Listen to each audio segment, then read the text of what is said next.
नमस्कार, आप देख रहे हैं अपनी ढपली अपना राग। आपके साथ में हूं अमित गर्ग शुक्ला। 2022 के रण के लिए पूरब से पश्चिम तक सियासी बिसात बिछाई जा रही है।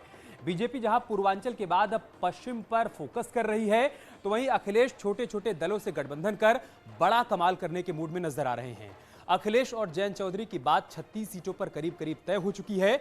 वहीं अपना दल कृष्णा गुट के साथ गठबंधन कर अखिलेश ने पिछड़ों पर बड़ा दांव मारा है, क्योंकि कृष्णा पटेल मोदी सरकार में मंत्री अनुप्रिया पटेल की मां है।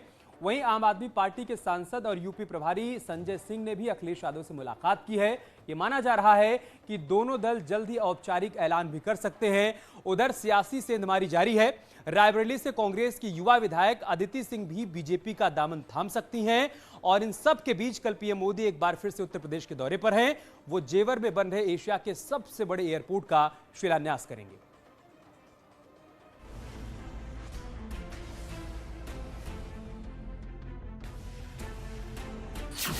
2022 का रनवे, साइकिल की सवारी। जयंत अखिलेश की जोड़ी जाटलैंड जीत पाएगी। लगातार कृष्णा पटेल जी जो पिछड़ों की आवाज उठा रही हैं, कमजोर पीड़ित जिनका अपमान योगी सरकार ने किया, उनकी लड़ाई लड़ रही हैं। और माननीय राष्ट्रीय अध्यक्ष जी ने उन सभी लोगों को गठबंधन में लेने का फैसला लिया है जो कमजोर की, पिछड़ों की, दलितों की, बेरोजगारों की लड़ाई, किसानों की लड़ाई लड़ रहे हैं। यूपी के लड़कों की नई जोड़ी करेगी कमाल। देखिए, भारतीय जनता पार्टी आज जेवर में इंटरनेशनल एयरपोर्ट बना करके विकास को पंख लगाने का काम कर रहा है। वहीं समाजवादी पार्टी आज भी जातीय समीकरण और उसके आधार पर गोटियां सेट करने का प्रयास कर रहे हैं। वो कितना भी प्रयास करेंगे जाति और मजहब की राजनीति में उत्तर प्रदेश को खींच करके ढकेलने की, लेकिन अब उत्तर प्रदेश विकास के रास्ते पर आगे बढ़ चला है। रोचक होगा जाटलैंड का रण। आज समाजवादी पार्टी के राष्ट्रीय अध्यक्ष अखिलेश यादव जी से मुलाकात हुई और काफ़ी सार्थक अच्छी चर्चा हुई उनके साथ। गठबंधन को लेकर अंतिम जब बातचीत तय हो जाएगी तो उसके बारे में ज़रूर जानकारी देंगे। आज एक कॉमन एजेंडा पे, एक समान मुद्दों पर कुछ बातचीत की शुरुआत हुई है। जेवर से जाटलैंड की जंग। और इस मुद्दे पर चर्चा करने के लिए हमारे साथ खास मेहमान भी जुड़ रहे हैं। ओपी सिंह हमारे साथ जुड़ चुके हैं, प्रवक्ता हैं भारतीय जनता पार्टी के। अजीज खान हमारे साथ जुड़ चुके हैं, समाजवादी पार्टी के प्रवक्ता हैं। संदीप चौधरी हमारे साथ हैं, प्रवक्ता हैं आरएलडी के। अजीज खान जी, मैं शुरुआत आपसे ही करूंगा। 2017 में भी उत्तर प्रदेश के दो लड़के साथ आए थे और कमाल हो नहीं पाया था। 2022 में क्या वो कमाल हो जाएगा जो 2017 में नहीं हुआ था? देखिए अमित जी, इस बात को आप भी जानते हैं और बीजेपी बखूबी जानती है कि कमाल नहीं बाकमाल होने जा रहा है। इस बार परिस्थितियां बदली हुई हैं। 2017 में माननीय मोदी जी, माननीय योगी जी ने इस उत्तर प्रदेश की जनता को गुमराह करके, बड़े बड़े ख्वाब दिखा के धोखा दिया, ठगा। लेकिन उत्तर प्रदेश की जनता ने उसे एहसास किया और एहसास किया कि जो जो वायदे इन्होंने किए थे, वायदे पूरे नहीं किए। आज उत्तर प्रदेश की स्थिति बदल चुकी है। आज हालात बहुत बदले हुए हैं। उत्तर प्रदेश की जनता जो है वो समाजवादी पार्टी की तरफ बड़ी नजरों से देख रही है, बड़ी उम्मीद से देख रही है और समाजवादी पार्टी उसके उम्मीदों पर खरी उतरेगी। यही वजह है आज जो मैं आपको रोक रहा हूं 1 मिनट के लिए। अनुराग ठाकुर केंद्रीय मंत्री क्या कुछ कह रहे हैं वो देख लेते हैं। मैं लोगों को दिया गया है, इसमें कुल मिलाकर खर्चा 2,60,000 करोड़ रुपया होगा। 2,60,000 करोड़ रुपया, ये जो 15 महीने तक हमने अन्न दिया है और अब ये 4 महीने और इसमें जोड़ने का काम किया है, उसको मिला के। दूसरा निर्णय, जैसा आपको ज्ञात है कि 19 तारीख को माननीय प्रधानमंत्री जी ने गुरुपुरब के अवसर पर देश को संबोधित करते हुए ये घोषणा की थी कि तीनों कृषि कानून वापस लिए जाएंगे। और ये तीनों कृषि कानून, जिसमें पहला कृषि उत्पादन व्यापार और वाणिज्य विधेयक 2020 है, दूसरा मूल्य आश्वासन एवं कृषि सेवाओं पर कृषक सशक्तिकरण एवं संरक्षण अनुबंध विधेयक 2020 व तीसरा जो है आवश्यक वस्तु संशोधन बिल को, इन तीनों को ही वापस लेने की उन्होंने उस समय घोषणा की थी। और उसके बाद आज जब कैबिनेट की बैठक हुई तो उसमें इन सभी औपचारिकताओं को पूरा करके कैबिनेट ने तीनों बिल वापस लेने का जो औपचारिकता है उसको पूरा किया है। कुछ ही दिनों के बाद अगले हफ्ते की शुरुआत में पार्लियामेंट का सत्र आएगा और ये जो तीनों विधेयक लोकसभा राज्यसभा में पूर्व में पास हुए थे, इनको वहां पर बाकी जो प्रक्रिया वापस लेने की वहां पर पूरी कर दी जाएगी। धन्यवाद। We take a few questions now. On 19th of November, on the day of Gurpurab, Honorable Prime Minister has announced that the government will repeal the 3 farm laws. And today, when the cabinet met under the able leadership of Prime Minister Modi, we have completed the formalities to repeal the farm laws. And in the upcoming session, it will be our priority to repeal the 3 farm laws in the upcoming session. The government will repeal the 3 farm laws in the upcoming session. The formalities has been completed in today's cabinet meeting as well.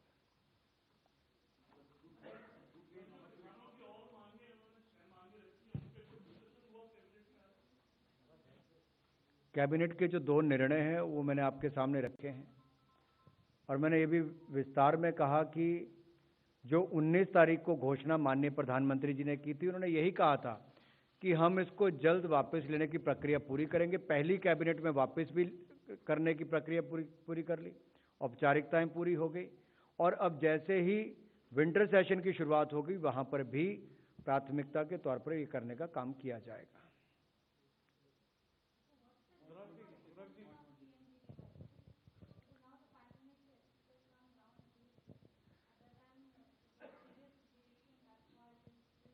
If you could see in the last more than 20 months, we have seen that the poor, even the middle class families, they have suffered, not here but globally as well. And one of the reasons to help the poor families was to give them food grains. And that is what we have distributed to the state governments. And as I said earlier, more than 600 lakh metric ton has been sanctioned, and out of that 541 lakh metric ton has been disbursed already and distributed. We still feel as the economy is getting back on track. तो press conference में बड़ी जानकारी साझा कर रहे थे अनुराग ठाकुर। वो बता रहे थे कि प्रधानमंत्री मोदी ने 19 नवंबर को जो कहा था कि हम तीनों कृषि कानून वापस ले रहे हैं, उसकी प्रक्रिया को आगे बढ़ाया जा रहा है। कैबिनेट की बैठक में वो प्रस्ताव पास हो गया। बहुत जल्द शीतकालीन सत्र में भी उस प्रक्रिया को अंजाम तक पहुंचा दिया जाएगा।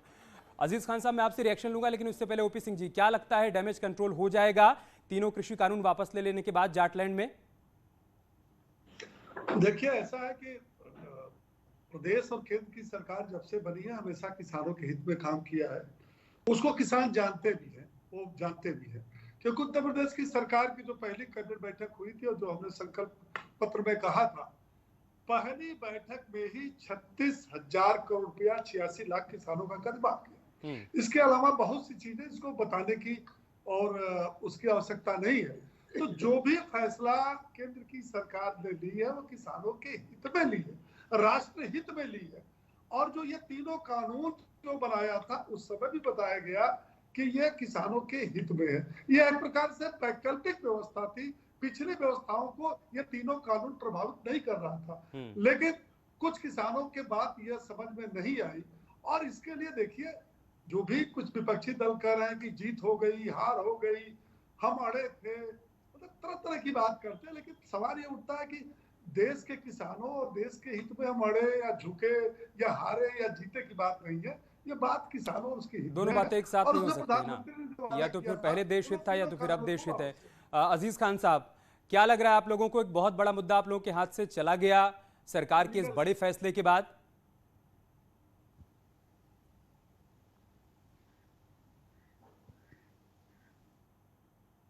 इसे वापस ले लिया साहब, ये वापस ले लिया और बना दिया। ये किससे पूछ के बनाया था और किस, देखिए बनाया खुद था वापस खुद ले रहे हैं। इससे किसानों का कोई लाभ नहीं होने वाला, किसानों का बल्कि नुकसान हुआ है।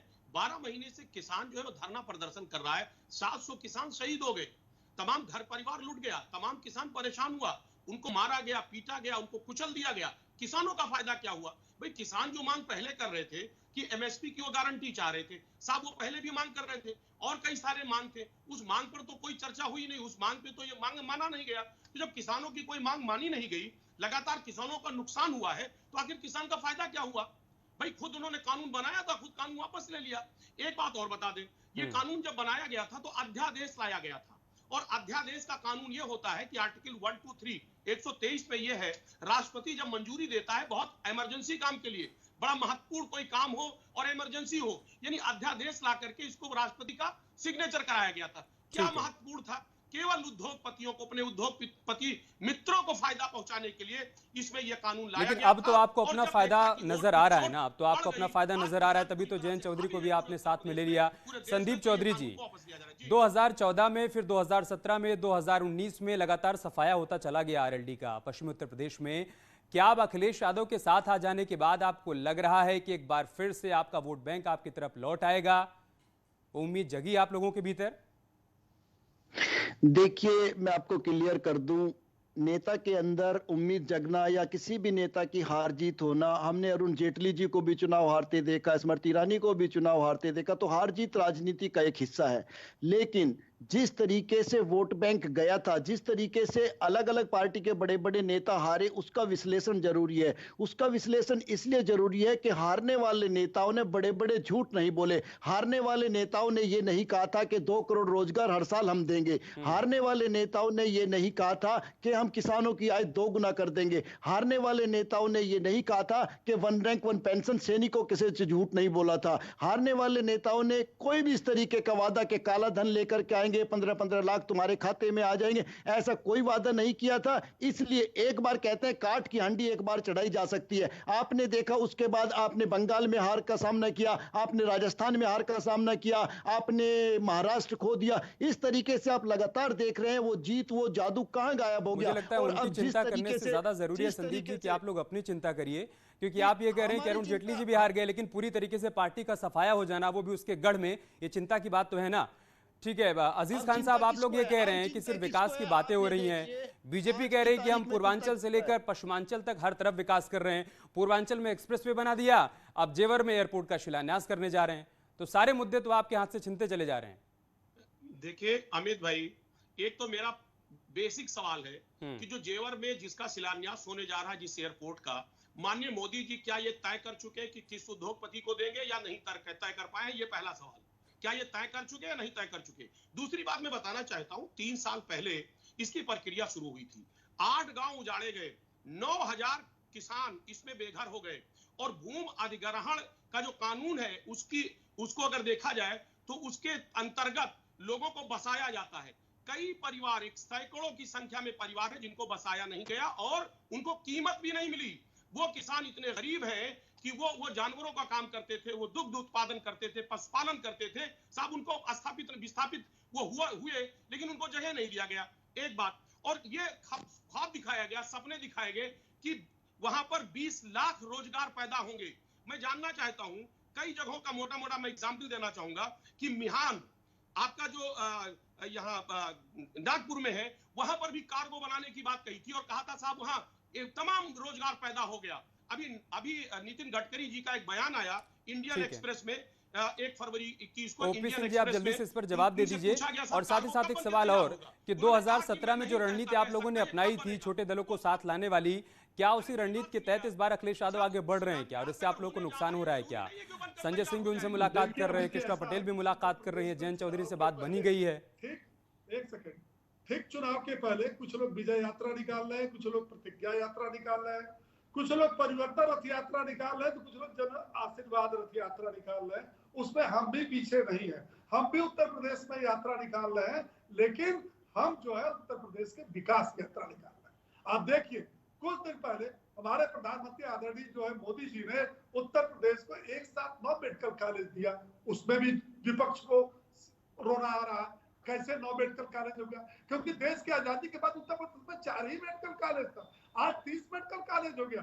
16 नवंबर को सुल्तानपुर में आदरणीय प्रधानमंत्री ने देश के सबसे बड़े पूर्वांचल एक्सप्रेसवे का उन्होंने लोकार्पण किया।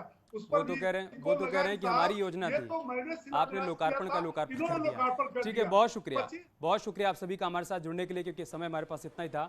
न्यूज़ 18 पर खबरें लगातार जारी हैं, आप बने हमारे साथ। नमस्कार।